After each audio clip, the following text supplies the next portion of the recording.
I am joined with JP Cooper. How you doing? I'm good. How are you? Very good. Good to be here. It is. How's life? Things are good at the minute. I can't complain. We're just about to kick off the festival season, or we have now. So we started getting into that. Yeah. Just finished the European tour. That was, everywhere was sold out. The big show at the Shepherd's Bush Empire. It was amazing. And my album's out. Well, it's out for pre-sale, so it's finished at least, So I'm good. I'm excited about the future. Everything's good. I saw your performance at the Summertime Ball. Okay. How was it? It was amazing, Wembley Arena. It was kind of somewhere I didn't expect myself to be so soon, if ever, in my career. It's an amazing thing. So to see so many people coming out and having a good time, the sun was shining, amazing day, an amazing lineup. There's so many great artists, but like backstage, and it was a special event. I don't think I'll forget that. The atmosphere was good. Amazing. People was good. So good, so good. So I didn't actually go into the arena all day until I came on stage, and the day before we soundchecked, and it was an empty arena, so I was like, wow, this place is big. But we kind of came up onto the stage. I was like, there's a lot of people here. But it was great. I really enjoyed it. Really enjoyed it. You've got like a really interesting look. Like, I'm so curious as to what your heritage is. I think I'm interested in doing one of those tests, where you find out everything. Ancestry.com. Yeah, that's it. But it's mainly British and Italian, I think. Oh, Italian. Yeah. That's. I've not really gone that far back into it, but like on both my mum's side and my dad's side, there was Italians. But yeah. Does that influence any of the sort of music that you make today, or no? Not really? I've not really been. It was, you get these Italians that are like they know about Italy and they know about the food, and I was never really, our family was never like that. It's kind of something that I've only recently went there for the first time in the last few years, so it's somewhere I'd like to spend more time and do a bit of digging around. How was it? What did you do? Did you go to the Leaning Tower of Pizza? No, I'd like to. There's so many places. It was absolutely beautiful. Like the wine's good, the food's good. It's a nice place to have a little break in the summer. So, but hopefully I'll get some more time to do that, but the diary's looking a bit full at the minute. Yeah. What type of music did you listen to growing up? The first, I didn't really come from a very, very musical house, so there was bits and bobs. Like my dad would listen to things like the Drifters and James Taylor and things like that, but it was never all the time. So I think the first thing that really got me into music was Oasis, probably being in Manchester and.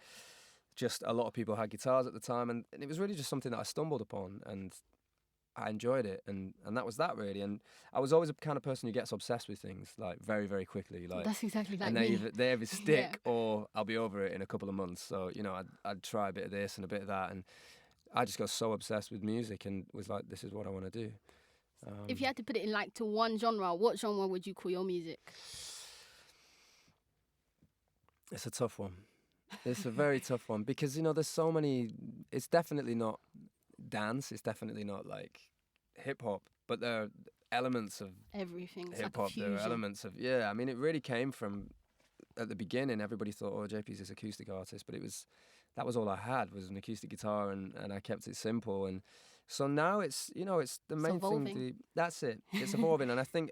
People always have to be like that if you want to stick around in this industry. And even though I'm at the very beginning of my career, you have to be willing to try different things and to be humble in that and to think, well, I don't know all of the things that I'm great at, and I don't know all of the things that I'm not so good at, so I've got to figure them out along the way. Luckily, I came to it a bit later, so I've figured out a lot of that stuff, and hopefully there won't be many mistakes on camera, but I'm sure there will be. Yeah.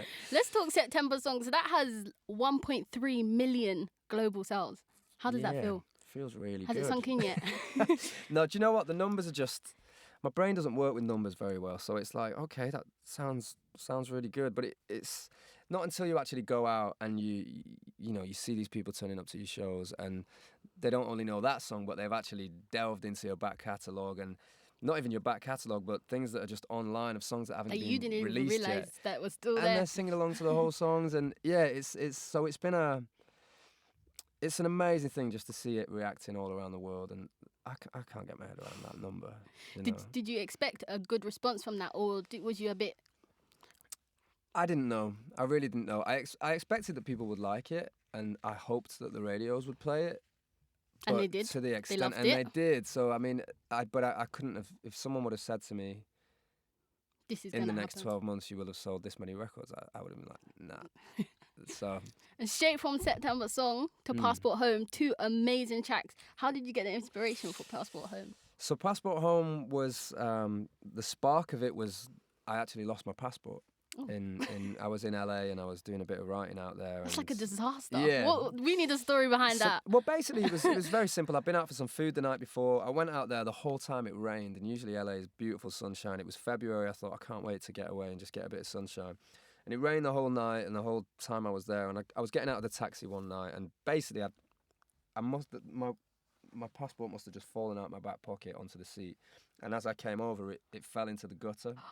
Because I can remember hearing something splash. And yeah. But obviously your passport isn't something that you usually have in your pocket. So I was like, I've got my wallet, I've got my phone. I'm cool. I'm all good, yeah. So the next morning I woke up and I was like, oh, where's my passport? So that was I'd spent the day in the studio that day trying to ring the restaurant just to make sure, trying to ring the hotel. I came to the conclusion that obviously it had fallen in the thing, but I thought I need to write about passport or something to do with that. That was the only thing in my head. And we got thinking about the idea of what a passport is and how it's a thing that allows you to get to a destination. So metaphorically, in a way, there are a lot of people in your life who are your passport to certain things.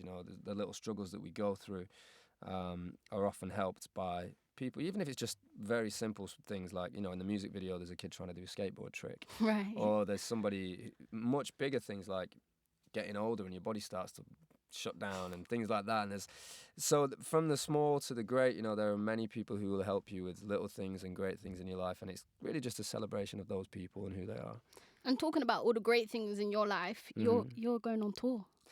Yeah, I mean, it's that we've just released like the tour for kind of the end of the summer, so I guess it'll be the album tour, and again, just to see the venues getting bigger.